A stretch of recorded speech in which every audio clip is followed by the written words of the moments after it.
Welcome back to another episode of P2P Now, and today we're finishing up our series on how to evaluate the economic opportunity of the partnership. So what's our last topic to discuss, Sam? We are here to discuss operational efficiency working with the vendor. And I have to say, this is something I've had personally a lot of detailed conversations about with our partners. And I know being a vendor that when a partner is going to this level of detail, evaluating a partnership, that we're probably going to work pretty well together. I bet. I love when they're that detail oriented and they're taking it seriously. It's sort of like when you're selling a house. If the happy couple is talking about logistics of how the couch is going to fit in, you're probably going to make the sale. That's very true. So this is essentially the logistics of the transaction with a partner. Now, with options like buying via cloud marketplaces, this can all be heavily expedited. This is the reason that AvePoint has invested so much in our distribution partnerships. That's right. And by buying via distribution, you're essentially swiping your credit card and they take care of all the paperwork on the back end for the initial sale and the renewals. But how should a partner look to work with the vendor for deals not on marketplaces? The first thing they should do is ask step by step how the procurement process works with the vendor. The next thing they should consider is how many points of contact you're going to have to deal with for net new deals and also renewals. And then after that, you really got to focus on that second part because that's where a lot of folks get hemmed up. They ask the question once, get an answer, but you really want to make sure that you understand who your points of contact are.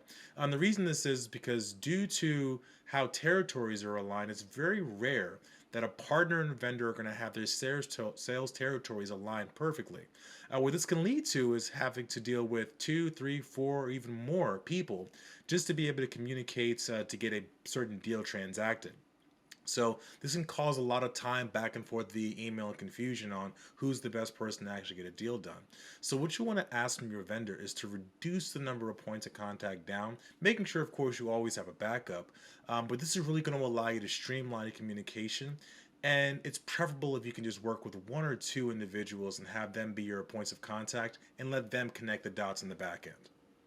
I think this falls in the camp of a good problem to have. So we're doing so much business together that we need to streamline our communication. That's right, but some vendors either can't or won't simplify their operational processes, and this is why you want to get a lot of detail on how this works up front. If you're getting a feeling that scaling with this vendor isn't going to be possible, you may be dumping a lot of hours building a solution for your customers that's frankly too painful for you to even transact after a certain point. That's simple enough. Ask the tactical questions and have a serious question or discussion about how you can scale the more that you sell. So instead of hitting a wall after acquiring 10 customers, figure out the details early to avoid unnecessary hiccups. Exactly. You have options as a partner. Ask multiple vendors what the process is if they provide similar solutions. So whoever makes this as easy as possible for you to transact, preferably if they have a marketplace you can purchase off of, that's really where you might want to really focus your time. So that's really what we say when we talk about evaluating the economic opportunity.